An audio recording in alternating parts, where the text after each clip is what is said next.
Halo sahabatku. Selamat datang kembali di channel Cerita Irfa.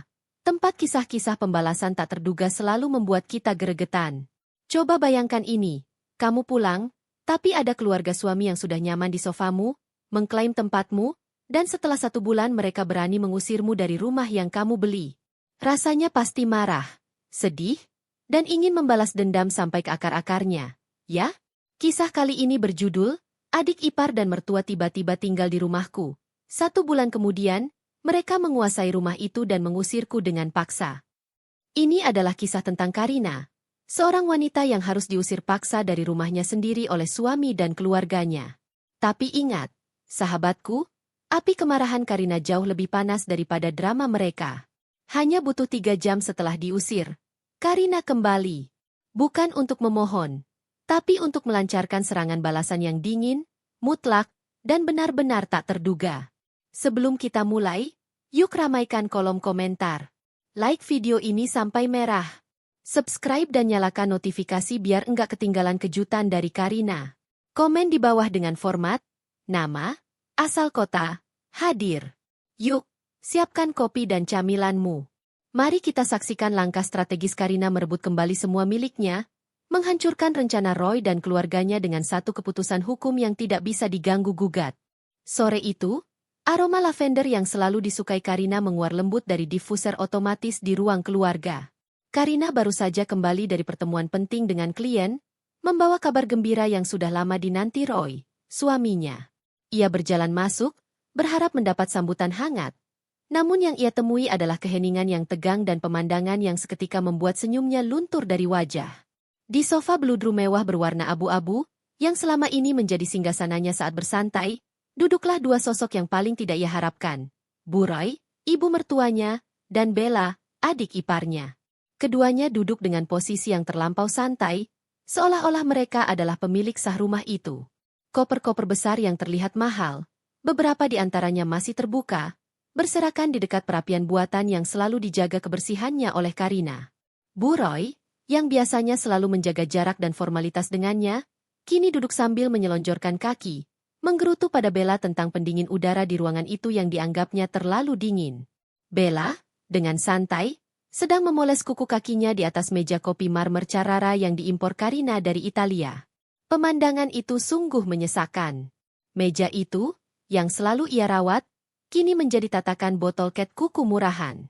Karina menarik napas dalam, mencoba menenangkan debaran di dadanya. Ia mendekat, berusaha bersikap ramah, meski hatinya sudah dipenuhi rasa curiga.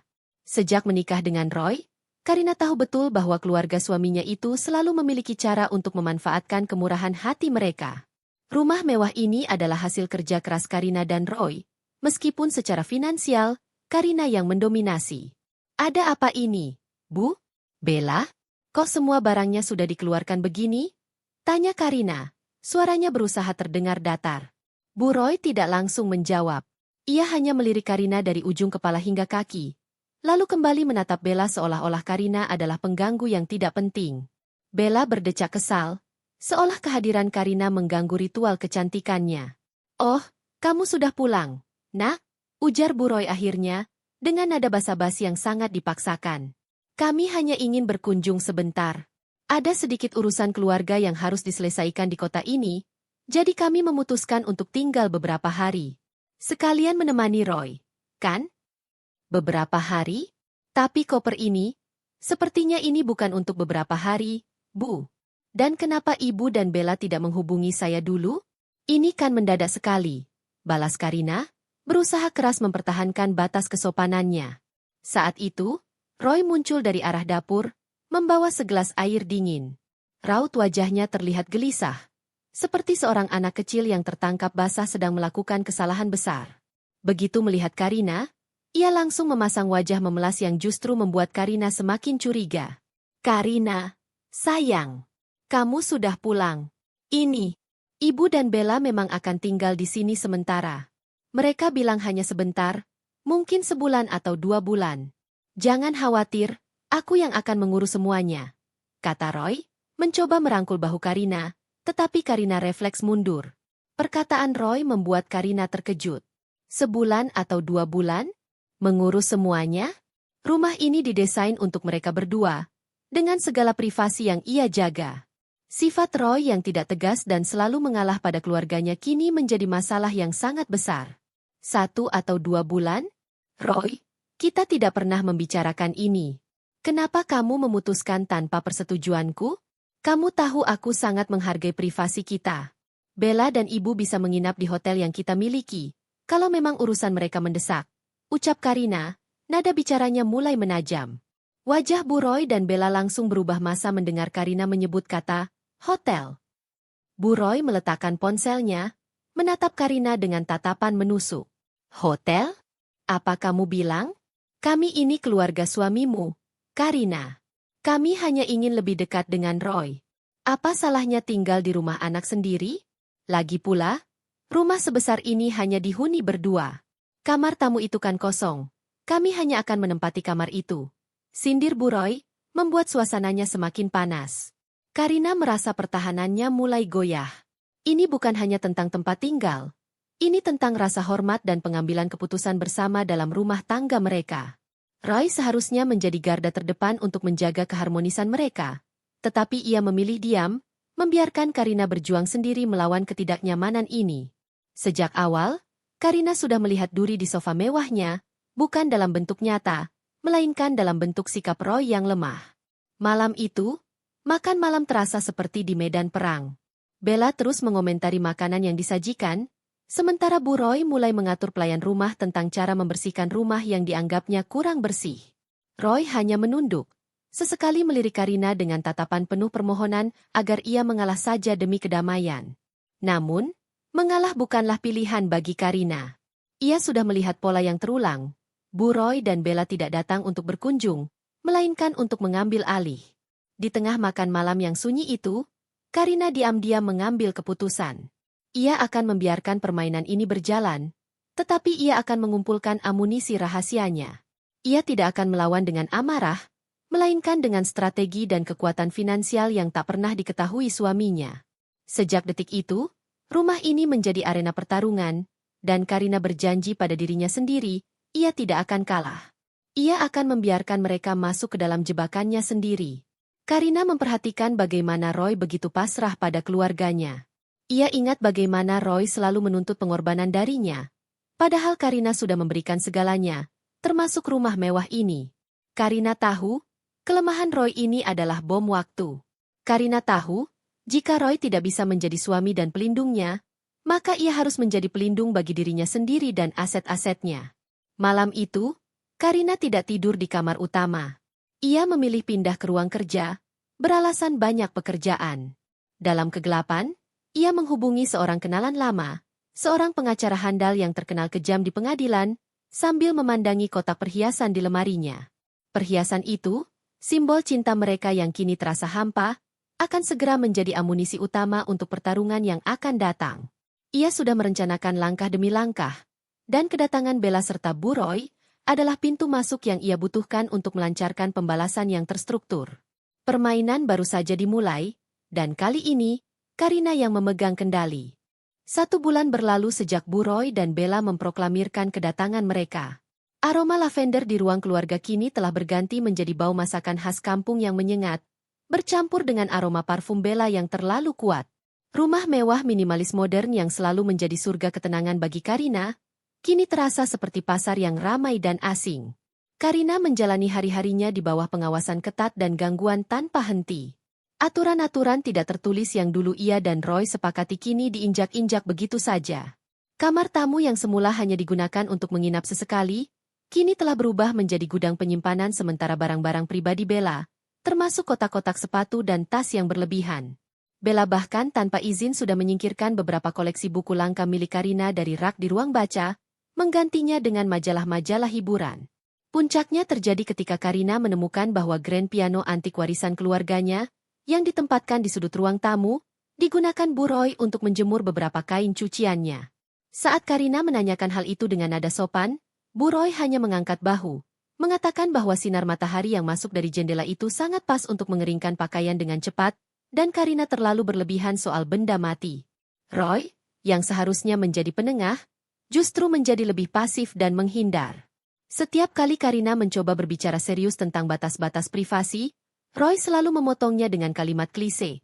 Sabarlah, Karina. Mereka hanya sebentar.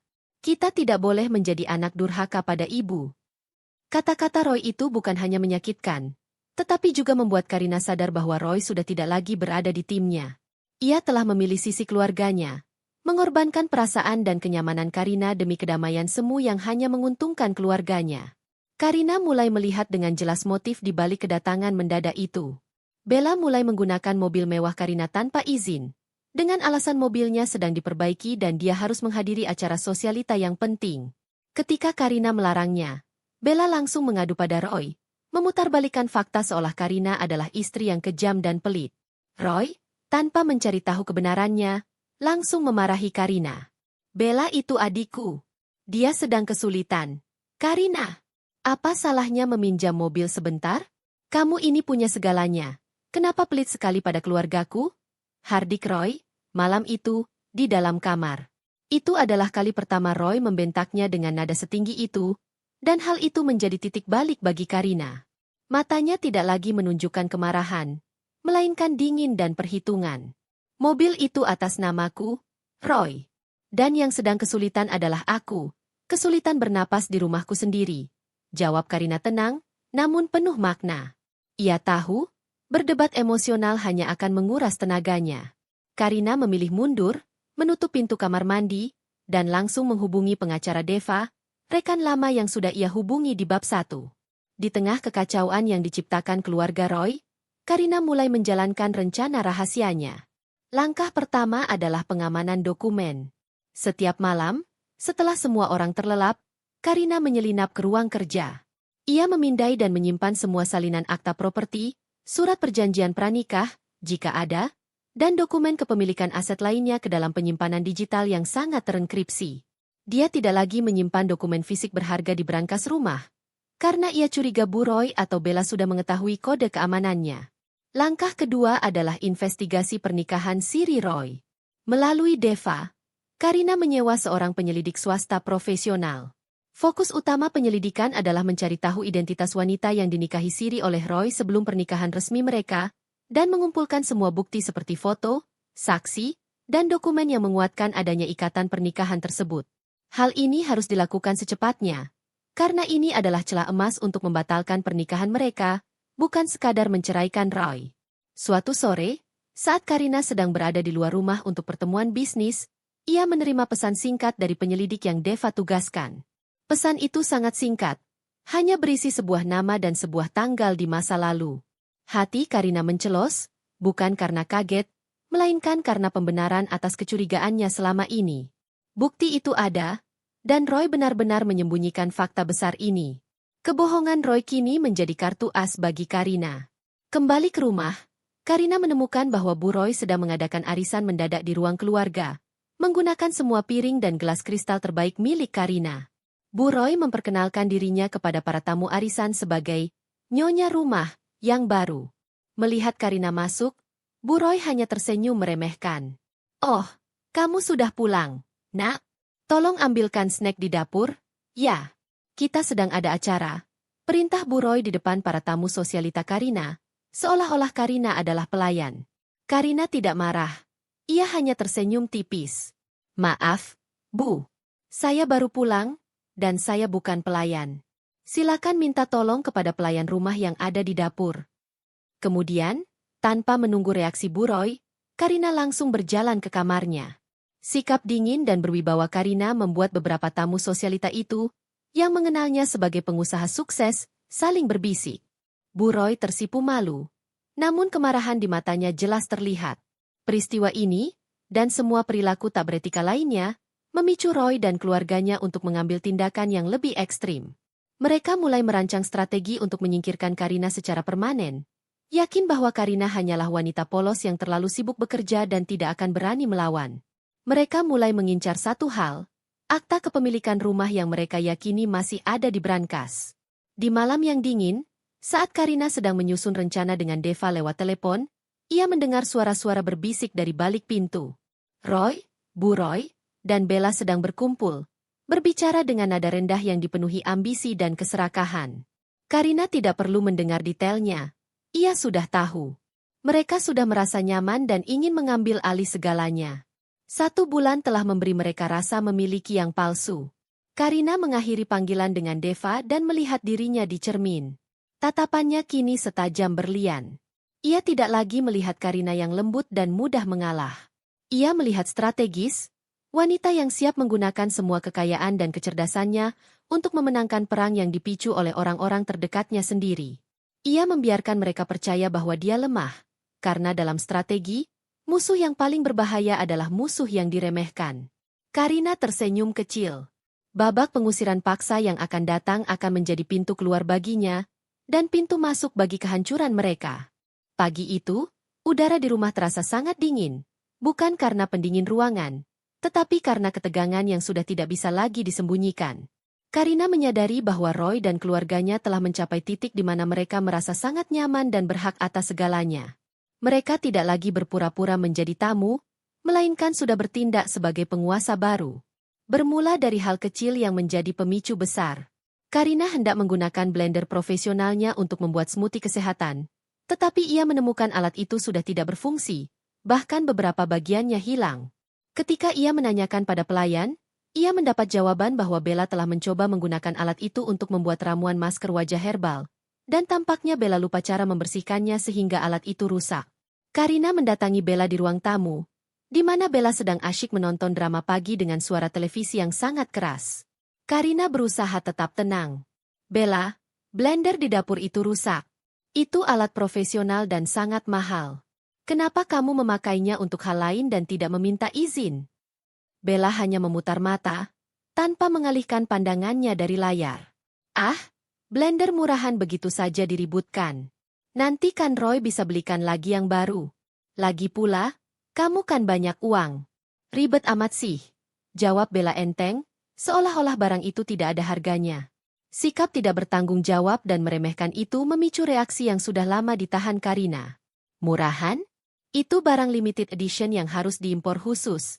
Bella! Dan di rumah ini, kamu tidak punya hak untuk seenaknya menggunakan atau merusak barang milikku. Tegas Karina, suaranya naik 1 oktav. Mendengar keributan itu, Bu Roy segera datang menghampiri. Beliau tidak bertanya apa yang terjadi, melainkan langsung menyalahkan Karina. Kenapa kamu berteriak pada adik iparmu? Karina, kamu ini sudah keterlaluan. Kami hanya ingin tinggal sebentar. Kenapa kamu membuat hidup kami tidak nyaman begini? Karina menatap Bu Roy dengan tatapan yang penuh kekecewaan. Ibu, ini bukan masalah blender. Ini masalah etika dan rasa hormat. Selama sebulan ini, Ibu dan Bella sudah melanggar semua batas. Ibu menggunakan barang-barang saya tanpa izin, merusak properti, dan sekarang Bella bahkan meremehkan nilai barang yang saya miliki. Karina, jaga bicaramu. Tiba-tiba suara Roy menggelegar dari belakang. Roy baru saja keluar dari kamar, dan ia langsung berdiri di sisi Bu Roy dan Bella, mengabaikan fakta Bella yang bersalah. Mereka itu keluargaku. Sudah seharusnya kamu melayani mereka dengan baik. Kamu ini hanya istriku. Harusnya kamu berterima kasih aku masih mau pulang ke rumah ini setelah semua yang kamu lakukan. Kalimat terakhir Roy, kamu ini hanya istriku, menghantam Karina lebih keras daripada tamparan fisik. Kalimat itu menegaskan posisi Karina di mata Roy, bukan sebagai pasangan, tetapi sebagai aset yang bisa diperintah, dan statusnya lebih rendah dari keluarganya sendiri. Bu Roy memanfaatkan momen tersebut. Beliau maju selangkah dengan wajah penuh kemenangan. Dengar, Karina. Roy sudah bilang, rumah ini milik anakku. Kami tidak betah dengan semua aturan ketat dan tatapan jijikmu. Kami sudah memutuskan, kamu yang harus pergi. Bu Roy menunjuk ke pintu keluar dengan tangan bergetar, ekspresinya dipenuhi arogansi. Ambil tasmu dan keluar dari rumah ini sekarang juga. Kami tidak butuh kamu di sini. Bella tersenyum puas di belakang Bu Roy, seolah-olah penantiannya selama sebulan ini telah terbayarkan. Roy hanya berdiri diam, wajahnya pucat, tetapi tidak ada kata penolakan yang keluar dari mulutnya. Sikap diam Roy adalah persetujuan yang paling menyakitkan bagi Karina. Karina menarik napas dalam. Air mata tidak menetes, tidak ada jeritan frustrasi, hanya keheningan yang mematikan. Ia menyadari bahwa momen inilah yang ia tunggu. Ini adalah pukulan terakhir yang secara tidak sengaja diberikan oleh musuhnya, yang akan ia jadikan bumerang untuk menghancurkan mereka. Dengan gerakan lambat namun penuh martabat, Karina mengambil tas tangannya yang berisi kunci mobil dan ponsel. Ia berjalan menuju ruang kerjanya yang kini menjadi tempat amunisinya disimpan, mengambil sebuah flash drive kecil yang tersembunyi di balik buku tebal. Saat ia kembali, ia menatap Roy. "Kamu serius, Roy? Kamu membiarkan mereka mengusirku dari rumah yang sebagian besar dibangun dari keringatku sendiri?" Tanya Karina. Suaranya sangat tenang, justru membuat Roy merasa sangat tidak nyaman. "Ini demi kebaikan kita semua. Karina, kamu akan membuat ibu sakit. Pergi saja sebentar, nanti kita bicarakan baik-baik," jawab Roy, mencoba memegang tangan Karina. Karina menepis tangannya dengan dingin. "Baiklah, aku pergi. Tapi dengar baik-baik, Roy, Bu, Bella. Kalian baru saja mengusir pemilik sah dari sarangnya. Kalian pikir kalian menang, tapi kalian baru saja membuka pintu neraka pribadi kalian sendiri." Karina berjalan tegak, melewati mereka tanpa menoleh. Bella dan Bu Roy tertawa kecil, menganggap ancaman Karina hanyalah gertakan wanita yang patah hati. Mereka pikir Karina akan pergi menangis ke rumah temannya atau menginap di hotel. Mereka sama sekali tidak tahu bahwa Karina sudah menghubungi pengacara Deva, yang sudah siap di kantornya, menunggu sinyal. Karina keluar dari pintu utama, mengunci mobilnya, dan melaju cepat bukan ke bandara atau hotel, tetapi ke sebuah kantor hukum megah di jantung kota. 3 jam yang mereka berikan untuk mengusirnya adalah waktu yang sempurna bagi Karina untuk bertemu Deva, memberikan flash drive rahasia, dan menandatangani semua dokumen hukum untuk melancarkan serangan balasan yang terstruktur dan terencana. Karina tahu, keluarga Roy sekarang sedang berpesta merayakan kemenangan palsu mereka di rumahnya, menyentuh barang-barang miliknya dengan rasa kepemilikan. Mereka sedang menikmati 3 jam terakhir kebebasan mereka sebelum Karina kembali membawa hukum dan keadilan di tangannya. Pengusiran itu adalah trigger yang ia butuhkan untuk mengaktifkan babak pembatalan yang sudah ia siapkan. Jalanan kota yang padat seolah ikut merasakan tekanan dan kecepatan yang kini mengendalikan hidup Karina. 3 jam yang diberikan oleh Roy dan keluarganya terasa seperti batas waktu yang sangat krusial. Namun, alih-alih panik atau menangis, Karina merasakan ketenangan yang dingin. Ia telah memprediksi momen pengusiran ini sejak lama. Seluruh pertemuannya dengan pengacara Deva sudah dirancang agar menjadi pertemuan darurat dan sangat efisien. Karina tiba di kantor hukum megah milik Deva, yang terletak di lantai teratas gedung pencakar langit. Resepsionis yang mengenali Karina segera mengantarnya masuk ke ruang pertemuan privat tanpa perlu menunggu. Deva sudah duduk di sana, di hadapan meja marmer besar yang tertata rapi, dengan tumpukan dokumen hukum tebal di sampingnya. Pria parubaya itu menatap Karina, bukan dengan rasa kasihan, tetapi dengan penghargaan atas ketenangan yang dimiliki Karina. "Aku punya waktu kurang dari 3 jam sebelum aku kembali. Semuanya harus selesai sekarang, Deva," ujar Karina tanpa basa-basi, langsung meletakkan flash drive yang ia ambil dari ruang kerjanya di atas meja. "Aku sudah siapkan semuanya. Karina, aku tahu kamu tidak akan kembali hanya untuk meminta perceraian biasa. Tujuan kita adalah pembatalan pernikahan," kata Deva, suaranya rendah dan penuh keyakinan. "Menggunakan celah hukum bahwa Roy menyembunyikan pernikahan sirinya sebelum menikahimu. Jika pernikahan batal, secara hukum, semua harta yang kamu miliki tidak pernah menjadi harta bersama. Itu milikmu 100% mutlak." Deva menjelaskan, penyelidik swasta yang disewa Karina telah berhasil mendapatkan semua bukti kunci. Akta nikah siri Roy yang disimpan di luar kota, kesaksian dari keluarga kecil wanita itu, dan bahkan rekaman pengakuan Roy yang dilakukan secara terselubung oleh penyelidik. Deva menunjukkan salinan-salinan dokumen itu. Melihat tulisan tangan Roy di akta pernikahan lain itu membuat Karina menarik napas tajam. Bukan karena sakit hati, tetapi karena keberhasilan strateginya dalam menjebak Roy. Selama 2 jam pertama, Karina menandatangani serangkaian dokumen yang sangat rumit dan krusial. Dokumen pertama adalah permohonan pembatalan pernikahan darurat ke Pengadilan Agama dan Perdata sekaligus, yang disiapkan Deva dengan alasan adanya penipuan dan kebohongan besar, menyembunyikan status nikah siri, yang sangat merugikan pihak Karina. Deva menjelaskan bahwa pengajuan ini sengaja dilakukan pada sore hari menjelang jam tutup kantor pengadilan, dengan harapan dapat ditangani secara kilat karena sifatnya yang mendesak. Dokumen kedua adalah perintah perlindungan dan pengamanan aset. Dokumen ini secara hukum memberikan hak kepada Karina untuk segera mengamankan semua properti atas namanya, termasuk rumah yang sedang diduduki keluarga Roy. Dokumen ini juga mencakup izin untuk menyewa tim keamanan dan pengacara untuk menjalankan eksekusi pengamanan aset tersebut. Dokumen ketiga adalah kontrak kerja pengawal pribadi. Karina merekrut seorang pengawal pribadi yang direkomendasikan Deva, seorang mantan anggota pasukan khusus yang ahli dalam penanganan situasi berisiko tinggi. Pengawal itu, yang bernama Arka, masuk ruangan dan langsung diperkenalkan kepada Karina. Arka berjanji bahwa keselamatan dan keamanan aset Karina akan menjadi prioritas utamanya. Selama sisa waktu yang ada, Karina dan Deva menyusun skenario kepulangan yang akan memaksimalkan efek kejut dan kekalahan bagi keluarga Roy. Deva menjelaskan bahwa mereka harus kembali ketika keluarga Roy sedang menikmati kemenangan mereka, untuk memastikan pukulan psikologis yang diterima Roy dan keluarganya maksimal. Kita akan kembali dengan otoritas penuh, Karina, kata Deva, menyimpulkan rencananya. Aku akan membawa putusan pengadilan yang akan dikeluarkan melalui jalur darurat. Kita tidak akan berdebat. Kita hanya akan menunjukkan kekuatan hukum. Karina melihat jam di pergelangan tangannya. Sudah berlalu 2 jam 45 menit. Tinggal 15 menit tersisa. Ia berdiri, menggenggam tasnya dengan erat. Di dalamnya kini ada dokumen yang jauh lebih mematikan daripada bom waktu. Surat perintah pengamanan aset dan surat kuasa pembatalan pernikahan. Karina menatap Deva, sebuah senyum kemenangan, yang dingin dan tenang, tersungging di bibirnya. Ayo kita pulang. Mereka sudah cukup merayakan kemenangan palsu mereka, ucap Karina. Deva, Arka si pengawal, dan Karina segera bergerak. Mereka menuju mobil limousine hitam yang sudah disiapkan Deva.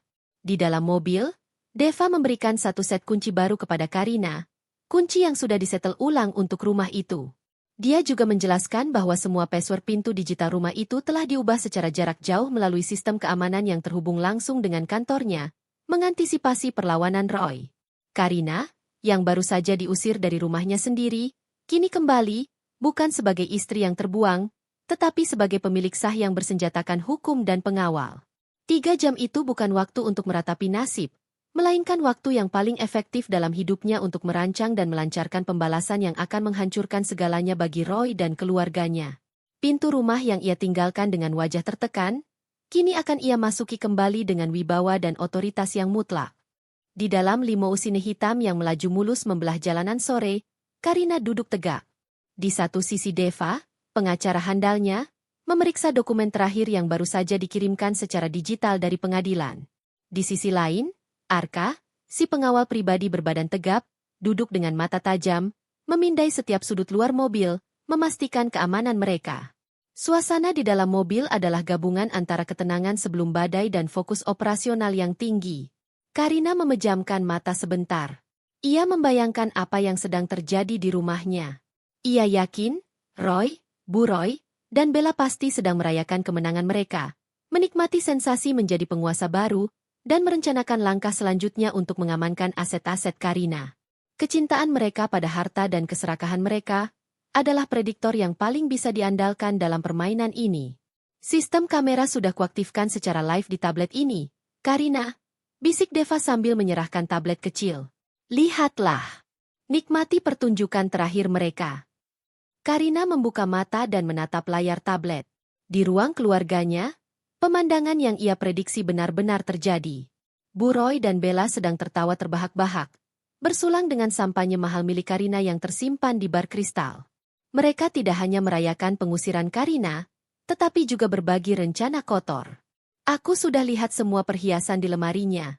Bu, kita harus menjualnya sebelum Karina kembali menuntut. Kita bisa bilang itu hilang. Bisik Bella di rekaman kamera yang disadap. Bu Roy membalas dengan senyum licik. Jangan khawatir. Roy sudah berjanji akan mengurus surat-surat rumah ini agar namanya yang tercantum. Begitu suratnya di tangan kita, Karina tidak akan bisa berbuat apa-apa. Paling-paling dia hanya bisa menangis histeris. Kita sudah menang. Melihat rekaman itu, Karina tidak merasakan amarah, hanya rasa jijik dan pembenaran atas keputusannya. Mereka telah mengkonfirmasi motif mereka adalah murni perampasan. Mereka tidak hanya mengusirnya, tetapi juga berencana mencuri dan memalsukan dokumen. Bukti ini, yang terekam, akan semakin menguatkan posisinya di mata hukum. Deva menatap Karina, menunggu reaksinya. Mereka sedang mengkonfirmasi kejahatan mereka sendiri. Karina, mentalitas mereka adalah pencuri. Itu adalah keuntungan besar bagi kita. Sekitar 15 menit kemudian, limousin hitam itu mulai memasuki kawasan perumahan elit mereka. Rumah Karina tampak megah di ujung jalan, dengan lampu-lampu yang menyala terang, seolah-olah mengundang. Kita sudah sampai di gerbang utama, Nona Karina, ujar Arka dengan suara berat. Saya akan pastikan tidak ada perlawanan fisik. Ikuti instruksi saya dan pengacara Deva. Mobil berhenti tepat di depan gerbang utama rumah yang didominasi pagar besi tempat tinggi. Karina mengambil napas terakhirnya dan memasang ekspresi game face yang dingin. Ia adalah Karina, pemilik mutlak rumah ini, bukan lagi istri yang terintimidasi. Deva menekan tombol bel intercom. Suara Roy yang terdengar angkuh menjawab dari dalam. Siapa itu? Kenapa mengganggu? Rumah ini sedang ada acara keluarga. Jangan coba-coba mengganggu. Ini saya, Roy. Pengacara Deva. Saya datang bersama Karina. Kami punya urusan penting terkait properti ini. Jawab Deva dengan suara berwibawa. Sesaat terjadi keheningan di intercom. Kemudian terdengar suara berbisik panik di sisi Roy. Pintu gerbang perlahan dibuka secara manual dari dalam, menunjukkan wajah Roy yang panik dan kebingungan. Di belakangnya, Bu Roy dan Bella melongokkan kepala. Wajah mereka langsung memucat saat melihat Karina berdiri tegak di samping Arka, si pria berbadan besar dengan setelan serba hitam. Roy mencoba menyusun kata-kata. Karina, kenapa kamu kembali? Aku kan sudah bilang, kita bicarakan baik-baik besok. Karina tidak menjawab, ia berjalan lurus tanpa menatap Roy. Wibawa yang ia pancarkan kini jauh berbeda dari Karina yang menangis saat diusir 3 jam lalu. Ia berjalan melewati Roy, seolah Roy hanyalah tiang yang tidak berarti. Bu Roy dan Bella segera muncul, wajah mereka kini penuh kemarahan. Berani-beraninya kamu membawa orang asing ke rumah kami. Siapa pria besar ini? Pengacara? Kami tidak butuh pengacara. Teriak Bu Roy dengan nada histeris. Deva, dengan langkah mantap, berdiri di tengah ruang tamu, di tempat Bu Roy tadi berpesta. Ia mengeluarkan map kulit tebalnya. Saya tidak datang untuk berdebat, Bu. Kami datang untuk melaksanakan perintah pengadilan. Bella menyela dengan sinis. Perintah pengadilan apa? Roy akan segera mencantumkan namanya di akta rumah ini. Kamu terlambat. Karina, semua asetmu akan jadi milik kami. Karina akhirnya angkat bicara. Suaranya pelan namun menusuk, menghentikan langkah Roy yang mencoba mendekatinya. Bella, Ray, itu tidak akan terjadi. Sama sekali tidak akan terjadi. Deva memberikan sinyal kepada Arka. Dalam sekejap, Arka bergerak cepat menuju panel listrik utama di sudut ruangan dan mematikan semua sistem keamanan lama dan menyalakan sistem keamanan baru yang sudah terhubung dengan server Deva. Seketika, layar TV besar di ruang tamu menyala, menampilkan logo kantor hukum Deva dan pesan peringatan, properti ini dalam pengamanan hukum mutlak. Kekuatan psikologis dari tindakan ini langsung menghantam keluarga Roy. Mereka menyadari bahwa Karina tidak kembali untuk memohon, tetapi untuk mengambil alih. Kepanikan di mata Roy kini terlihat jelas. Saat ia menyadari bahwa selama 3 jam ia menikmati kemenangan palsunya, Karina sedang menghancurkan hidupnya secara legal. Keluarga Roy berdiri membeku di ruang tamu, terperangkap di bawah cahaya layar televisi yang kini menampilkan logo otoritas hukum. Roy berusaha keras menutupi rasa takutnya dengan arogansi yang tersisa. Ia melangkah maju, tangannya mengepal. Karina, apa-apaan ini? Kamu pikir kamu bisa menakut-nakuti kami dengan permainan murahan seperti ini? Ini rumahku. Aku suamimu. Seru Roy, suaranya sedikit bergetar. Karina hanya menatap Roy dengan tatapan kosong, membiarkan Deva yang mengambil alih panggung. Deva, yang mengenakan jas mahal dan memiliki aura profesional yang menekan, membuka map kulit tebalnya. Roy, Bu Roy, dan Bella. Saya tidak datang untuk berdebat soal kepemilikan. Saya datang untuk melaksanakan perintah hukum, kata Deva dengan suara tegas, memotong setiap upaya Roy untuk menyela. 3 jam yang lalu, Anda mengusir klien saya, Nona Karina, dari properti ini. Selama 3 jam itu, Nona Karina tidak menangis, melainkan melakukan tindakan hukum yang telah lama ia siapkan. Bu Roy tertawa sinis, meskipun terdengar hampa. Omong kosong. Tidak ada hakim yang bisa mengeluarkan perintah secepat itu. Deva tersenyum tipis. Anda benar. Jika kasusnya hanya perceraian biasa.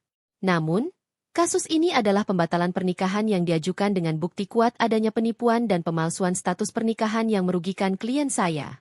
Ini adalah perkara yang sangat sensitif dan mendesak. Roy, Bu Roy, dan Bella saling pandang. Kata, pembatalan pernikahan, itu jauh lebih menakutkan daripada perceraian. Roy tahu, jika pernikahan dibatalkan, ia akan kehilangan segalanya. Bahkan haknya atas harta yang ia pikir adalah harta bersama. Pembatalan? Apa maksudmu? Aku tidak pernah menipu siapapun. Bantah Roy, keringat dingin mulai membasahi dahinya. Deva mengabaikan bantahan Roy. Ia mengeluarkan sebuah dokumen yang difotokopi besar dan menunjukkan isinya. Ini adalah akta nikah siri Anda, Tuan Roy, dengan seorang wanita bernama Sinta pada tahun 2021, 6 bulan sebelum Anda menikah secara resmi dengan Nona Karina. Seketika, ruang tamu itu senyap. Wajah Roy langsung pucat pasi. Ia berusaha merebut dokumen itu, tetapi Arka, si pengawal, bergerak cepat, menghalangi Roy dengan postur tubuhnya yang besar, menahan Roy dengan sekali dorongan yang halus namun penuh kekuatan.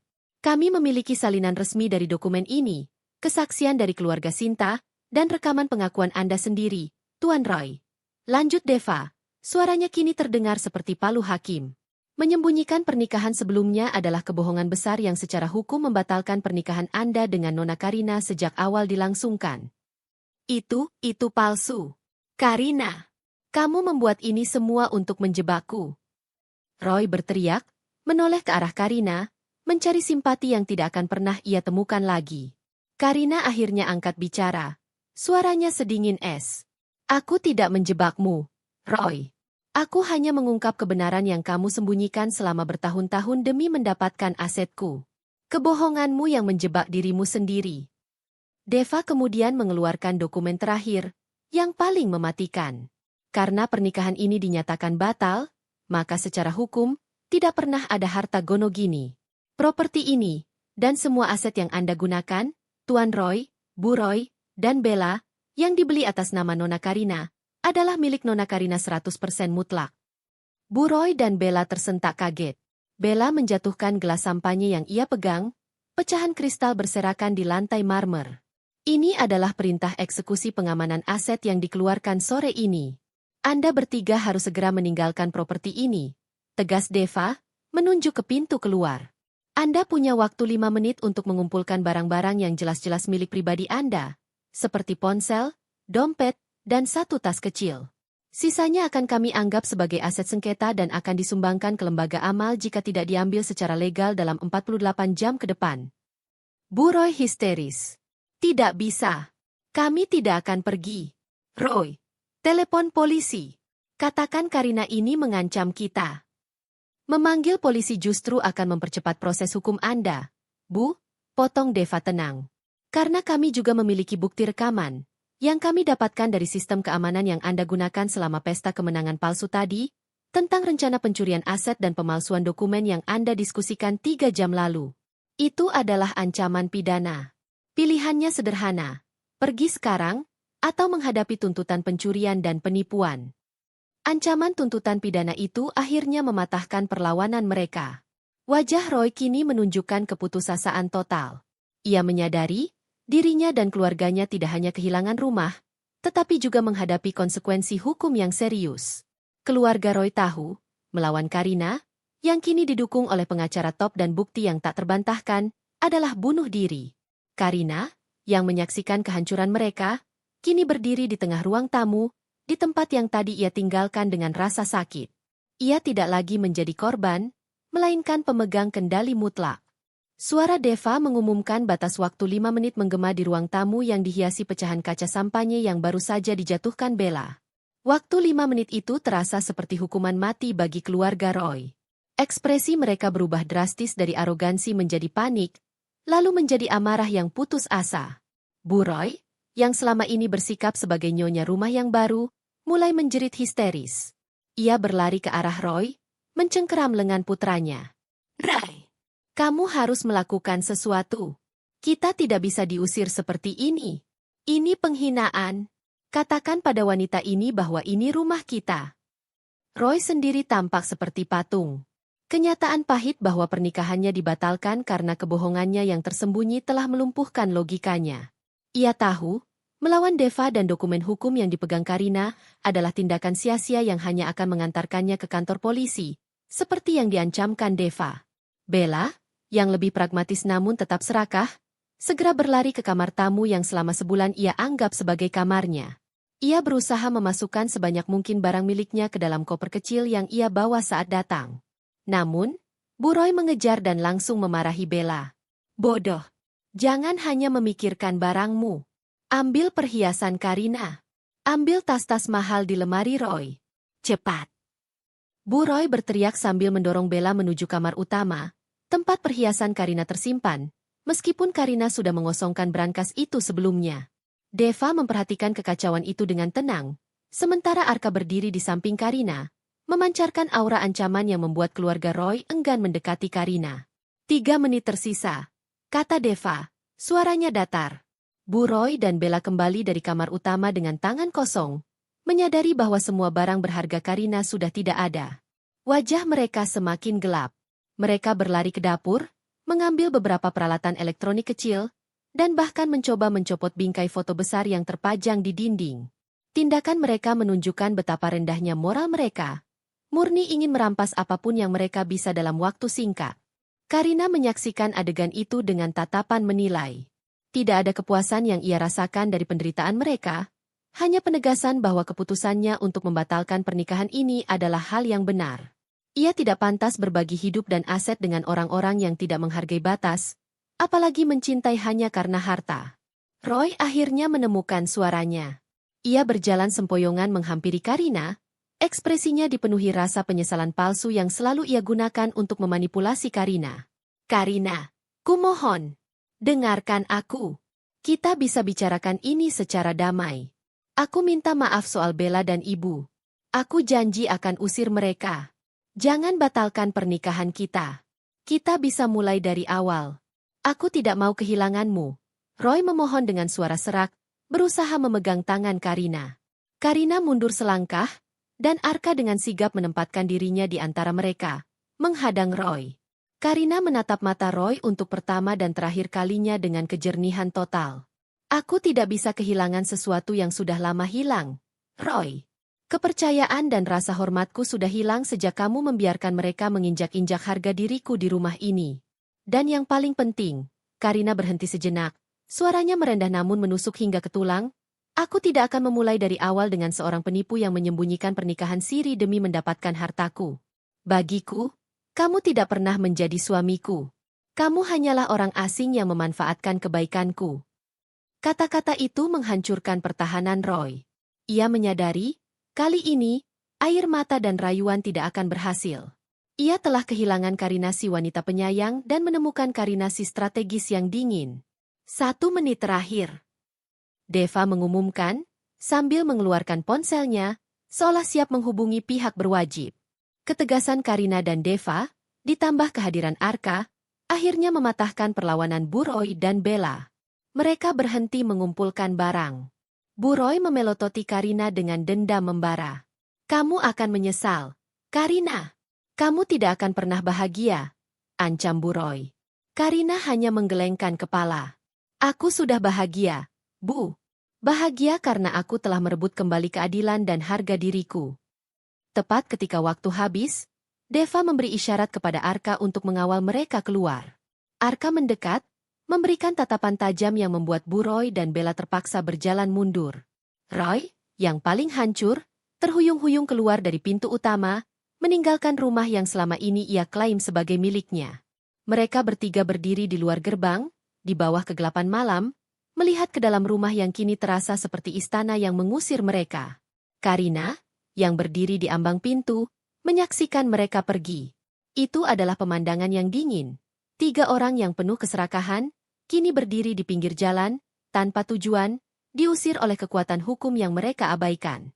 Begitu pintu utama tertutup, memisahkan Karina dari wajah-wajah penuh keputusasaan dan kemarahan keluarga Roy di luar. Ketegangan di bahu Karina sedikit mereda, namun kewaspadaan masih tinggi. Deva segera mengeluarkan ponselnya, menghubungi tim keamanan profesional yang sudah ia siapkan sebelumnya untuk tindakan pengamanan pasca eksekusi. Sekarang saatnya kita bekerja. Karina, kita harus mengubah rumah ini menjadi benteng dalam waktu kurang dari 1 jam, ujar Deva kepada Karina. Arka, si pengawal, sudah sigap memposisikan dirinya di dekat pintu masuk, memastikan keluarga Roy tidak kembali dengan kekerasan. Sekitar 10 menit kemudian, sebuah van berlogo perusahaan keamanan swasta tiba di depan gerbang. Beberapa teknisi berseragam hitam segera bergerak cepat memasuki rumah. Karina, didampingi Deva, mengawasi proses pengamanan rumahnya. Yang pertama dilakukan adalah penggantian semua kunci fisik dan pengaturan ulang seluruh sistem keamanan digital. Kunci-kunci pintu yang selama ini pernah dipegang Roy dan keluarganya kini tidak berguna lagi. Kode pintu, kata sandi brankas, dan akses ke sistem kamera pengawas diubah total dan hanya diketahui oleh Karina dan Deva. Saat teknisi bekerja, Karina berjalan perlahan melintasi ruang tamu. Ia melihat sisa-sisa pesta kemenangan palsu mereka, remah-remah makanan ringan yang bertebaran, noda sampahnya di karpet, dan pecahan gelas kristal yang masih berserakan. Pemandangan itu, alih-alih membuatnya marah, justru menguatkan rasa lega karena ia telah berhasil membebaskan dirinya dari beban itu. Deva mendekati Karina, membawa sebuah dokumen lain. Ini adalah pemberitahuan resmi untuk semua bank dan lembaga keuangan yang terkait dengan Anda dan Roy. Kami telah mengajukan permohonan pemblokiran sementara akses Roy ke rekening bersama apapun, dan juga pemutusan semua kartu kredit tambahan yang Anda berikan atas nama Roy. Karina mengangguk. Lakukan, Deva. Aku tidak ingin dia menggunakan uang yang bukan haknya untuk mendanai balas dendam murahan. Aku ingin memotong semua urat nadinya secara finansial. Deva tersenyum tipis. Sudah dilakukan. Dalam waktu kurang dari 2 jam, Roy akan menyadari bahwa semua akses ke uang tunai dan kredit telah dihentikan. Dia tidak hanya kehilangan rumah, dia kehilangan daya belinya. Selanjutnya, Karina dan Deva menuju ruang kerja. Mereka memeriksa semua berkas dan barang-barang yang ditinggalkan Roy. Karina menemukan beberapa surat dari perusahaan Roy yang menunjukkan masalah keuangan internal. Roy ternyata sedang berada di ambang kesulitan finansial yang besar, yang kemungkinan besar menjadi alasan utama ia membiarkan ibu dan adiknya mengambil alih rumah Karina. Roy berharap dapat menjual atau meminjam uang dengan jaminan rumah ini. Roy tidak hanya serakah, ia juga putus asa, komentar Karina, memegang surat-surat itu. Dia menggunakan pernikahannya sebagai jaring pengaman, dan kebohongannya kini menjadi penghancur jaring itu. Di luar, tim keamanan sedang memasang lapisan proteksi baru. Sensor gerak diperbarui, dan bahkan dipasang pagar pengaman tambahan di beberapa sudut tersembunyi. Rumah itu benar-benar diubah menjadi kawasan yang tak bisa ditembus. Karina kemudian duduk, mencoba beristirahat sejenak setelah melewati hari yang begitu intens. Deva menginstruksikan Arka untuk berjaga di depan pintu dan meminta para pelayan rumah yang loyal kepada Karina untuk membersihkan kekacauan yang ditinggalkan Bu Roy dan Bella. Bagaimana dengan langkah selanjutnya? Deva? Aku ingin memastikan Roy tidak memiliki peluang sedikitpun untuk membatalkan keputusan pengadilan ini, tanya Karina, matanya serius. Sangat kecil kemungkinannya, Karina. Bukti pernikahan siri itu tak terbantahkan. Dan saya sudah menyebar kabar pembatalan ini ke jaringan hukum terkemuka. Tidak ada pengacara profesional yang mau mengambil kasus Roy. Dia adalah bom waktu, seorang penipu yang kehilangan kredibilitasnya, jelas Deva. Sekarang, fokus Anda adalah memulihkan ketenangan dan bersiap menghadapi tahap pencitraan. Karina mengerti. Setelah kemenangan hukum, ia harus memenangkan opini publik dan sosial. Ia harus terlihat kuat, tetapi juga bermartabat. Ia telah memenangkan pertarungan hukum dan harta, tetapi ia harus memenangkan perang harga diri. Sambil Deva menyelesaikan laporan terakhirnya, Karina berjalan ke kamarnya. Ia menatap ke cermin, melihat dirinya yang baru, wanita yang tegas, kuat, dan bebas. Ia tidak lagi terbebani oleh janji palsu atau pengkhianatan. Malam itu, di tengah rumahnya yang kini terasa aman, Karina akhirnya bisa menarik napas lega, merasakan bahwa ia telah mendapatkan kembali apa yang paling berharga, kedamaian batinnya dan kendali penuh atas hidupnya. Beberapa hari setelah pengusiran dramatis dari rumah Karina, situasi Roy, Bu Roy, dan Bella berada di titik nadir. Mereka terpaksa menginap di sebuah motel kelas bawah, karena Roy tidak bisa mengakses rekening banknya yang sudah diblokir oleh tindakan hukum cepat Karina. Roy menyadari bahwa ia tidak hanya kehilangan rumah dan aset, tetapi juga akses finansialnya secara total. Bu Roy dan Bella terus-menerus menyalahkan Roy. Mereka menuntut Roy untuk segera menghubungi Karina, memohon, bahkan mengancam akan membocorkan rahasia bisnis Roy kepada media jika masalah ini tidak segera diselesaikan. Roy, yang otaknya sudah dipenuhi keputusasaan, akhirnya menyerah pada tekanan mereka.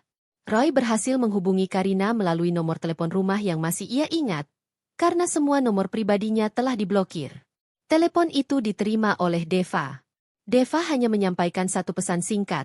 Jika Anda ingin berdiskusi, datanglah ke kantor saya besok pagi. Karina tidak akan berbicara dengan Anda tanpa kehadiran saya. Keesokan harinya, Roy tiba di kantor Deva dengan Bu Roy dan Bella. Penampilan mereka sangat berbeda dari biasanya. Mereka terlihat lusuh, stres, dan kelelahan. Di ruang pertemuan yang mewah, Karina sudah menunggu, didampingi oleh Arka yang berdiri tanpa ekspresi di belakangnya, memancarkan peringatan keras. Roy segera memulai sesi negosiasi putus asa itu. Karina, kumohon, kita bisa membatalkan pembatalan ini. Aku bisa membayar Sinta untuk diam. Aku janji akan menjual rumahku yang lain dan memberimu semua uangnya. Jangan lakukan ini padaku. Aku akan kehilangan segalanya. Karina mendengarkan dengan tenang. Ia melihat keputusasaan sejati di mata Roy, bukan karena cinta, melainkan karena ketakutan akan kemiskinan dan kehancuran reputasi. Kamu memang harus kehilangan segalanya, Roy, jawab Karina dingin. Aku sudah memberimu kesempatan selama sebulan. Kamu memilih diam saat aku diinjak-injak oleh ibu dan adikmu. Kamu memilih berkhianat. Dan sekarang, kamu ingin membatalkan keputusan hukum yang sudah sah hanya karena kamu takut hidup miskin. Bu Roy segera menyela dengan nada memohon yang dibuat-buat. Karina, kami mohon. Kami tahu kami salah. Tapi Roy ini anakku satu-satunya. Jangan hancurkan masa depannya. Kami janji akan meninggalkan kota ini dan tidak akan pernah mengganggumu lagi. Beri kami uang sepeser pun untuk memulai hidup baru. Deva menyilangkan tangannya di dada. Negosiasi ini tidak akan membatalkan keputusan pengadilan, Bu. Keputusan sudah final. Karina hanya memberikan kalian waktu untuk mendengarkan keputusan akhir darinya, bukan untuk bernegosiasi. Karina mengambil map tipis dari meja. Isinya bukan uang, melainkan sesuatu yang jauh lebih mematikan. Aku tidak akan memberimu uang, Roy. Aku tidak akan membiayai hidupmu yang penuh kebohongan. Tetapi, aku akan memberikan sesuatu yang pantas kamu dapatkan, kata Karina. Ia menyerahkan satu amplop. Roy membukanya dengan tangan gemetar. Isinya adalah surat pemutusan hubungan kerja dari perusahaan tempat Roy bekerja, perusahaan konsultan bergengsi di kota itu, lengkap dengan stempel perusahaan yang sah dan tanda tangan direktur utama. Apa maksudnya ini, Karina? Aku tidak bekerja di perusahaanmu, seru Roy, terkejut. Karina tersenyum, senyum yang sama sekali tidak hangat. Tepat sebelum aku diusir dari rumah, aku menggunakan waktu 3 jam kritis itu, bukan hanya untuk bertemu Deva. Aku juga menelepon Dewan Komisaris perusahaan tempatmu bekerja. Aku menunjukkan kepada mereka semua bukti persidangan pembatalan pernikahanmu, bukti penipuan, dan bukti bahwa kamu telah menggunakan aset perusahaan untuk kepentingan pribadimu. Roy menatap Karina dengan tatapan ngeri. Kamu tidak punya hak. Aku punya hak mutlak, potong Karina dengan wibawa. Kamu lupa, Ray? Aku adalah salah satu investor terbesar di perusahaan itu, secara diam-diam melalui holding company yang aku dirikan sebelum kita menikah. Kehadiranmu dan perilakumu merusak citra perusahaan dan merugikan investasi. Mereka sepakat. Kamu tidak hanya dipecat, Roy, tetapi juga dianggap merugikan perusahaan dan akan di-blacklist di seluruh industri ini. Pengungkapan itu menjadi pukulan telak yang membuat Roy terhuyung-huyung. Ia tidak hanya diceraikan dan diusir, tetapi juga kehilangan karir dan reputasinya. Bu Roy dan Bella, yang mendengar fakta bahwa Karina adalah investor rahasia yang menghancurkan karir Roy, terdiam, wajah mereka menunjukkan ketakutan dan penyesalan yang terlambat. Karma telah membayar tunai, bukan dalam bentuk uang, tetapi dalam bentuk kehancuran total. Roy, Bu Roy, dan Bella terduduk lemas di ruang pertemuan kantor Deva, dikelilingi oleh aura kekalahan yang pahit. Surat PHK yang dikeluarkan oleh perusahaan tempat Roy bekerja, yang ternyata dipicu oleh Karina sebagai investor rahasia, telah memutus urat nadi kehidupan mereka. Namun, pukulan terbesar masih belum sepenuhnya mereka serap. Pembatalan pernikahan dan penyitaan semua harta. Roy berusaha mengumpulkan sisa-sisa kewarasannya. Ia tidak lagi memohon cinta, melainkan memohon belas kasihan finansial. Karina, dengarkan aku. Kita sudah menikah hampir 5 tahun. Secara kemanusiaan, kamu tidak bisa membuatku benar-benar tidak memiliki apa-apa. Di mana aku dan ibuku akan tinggal? Kami tidak punya uang sepeser pun saat ini. Karina mencondongkan tubuh sedikit ke depan, pandangannya tajam. Ia tahu, momen ini adalah klimaks dari pembalasan terstrukturnya, dan ia harus memberikan pukulan final yang tak terbantahkan. 5 tahun pernikahan. Rai, kamu lupa? Secara hukum, pernikahan kita tidak pernah ada. Kamu menikahiku dalam kondisi terikat pernikahan lain. Sebuah kebohongan yang kamu sembunyikan demi mengamankan masa depanmu dengan hartaku. Itu bukan 5 tahun pernikahan. Itu 5 tahun penipuan. Deva, dengan suara berat, menegaskan kembali status hukum mereka. Tuan Roy, Anda kehilangan hak atas tempat tinggal bukan karena Nona Karina kejam, tetapi karena Anda melanggar hukum perkawinan. Mengenai di mana Anda akan tinggal, itu sepenuhnya bukan urusan klien saya.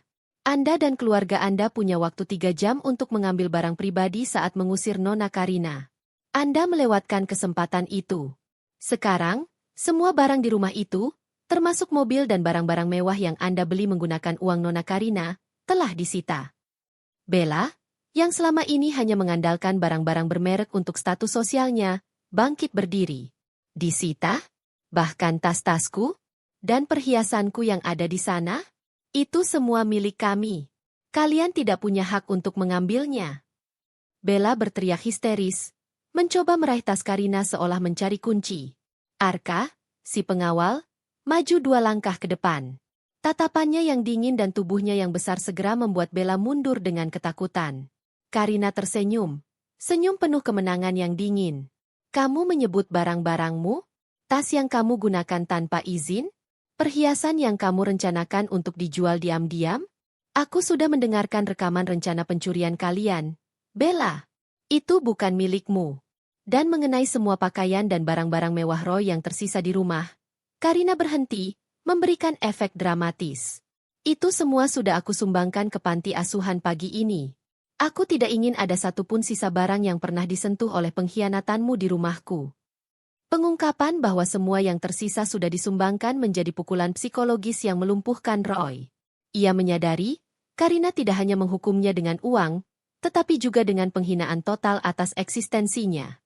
Roy ambruk di kursinya, air mata penyesalan dan frustrasi membasahi wajahnya. Ia telah kehilangan segalanya, bahkan martabatnya. Bu Roy histeris, menunjuk Karina dengan jari gemetar. Kamu iblis.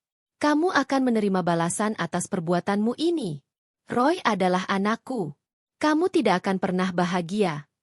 Karina menatap lurus ke mata Bu Roy, tanpa gentar. Aku sudah bahagia, Bu.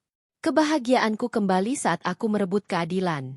Kalian mengajariku bahwa cinta bisa dibeli dan kepercayaan bisa dijual. Aku mengajari kalian bahwa hukum dan kebenaran selalu menang melawan keserakahan. Deva mengambil dokumen terakhir, perintah pencekalan akses permanen. Ini adalah perintah pengadilan. Nona Karina tidak ingin ada lagi kontak. Anda bertiga harus segera meninggalkan kota ini dan tidak mencoba mendekati Nona Karina. Jika ada pelanggaran, Anda akan menghadapi tuntutan pidana serius karena terbukti melakukan penipuan dan percobaan pencurian aset. Roy, Bu Roy, dan Bella akhirnya diusir dari kantor Deva di bawah pengawasan Arka. Mereka berjalan keluar, tidak memiliki tujuan, tanpa uang sepeser pun, dan tanpa reputasi. Mereka harus menanggung konsekuensi dari kebohongan dan keserakahan mereka. Sementara itu, Karina kembali ke rumahnya. Ia berjalan melintasi ruangan yang kini sudah bersih, aroma lavender kembali menguar. Rumah itu kini terasa damai, sebuah benteng yang tidak lagi terancam oleh pengkhianatan. Ia bukan lagi istri Roy, tetapi Karina, pemilik yang berdaulat, investor yang cerdas, dan wanita yang telah memenangkan perang harga dirinya. Malam itu, Karina merayakan kemenangannya dengan ketenangan. Ia melihat masa depan yang cerah, bebas dari drama dan kebohongan. Ia telah menutup pintu masa lalunya dengan sangat kuat. Roy dan keluarganya tidak hanya diusir, mereka dihapus dari kehidupannya. Kebenaran, yang didukung oleh kecerdasan dan kekuatan hukum, selalu menjadi senjata paling mematikan untuk menghancurkan pengkhianatan.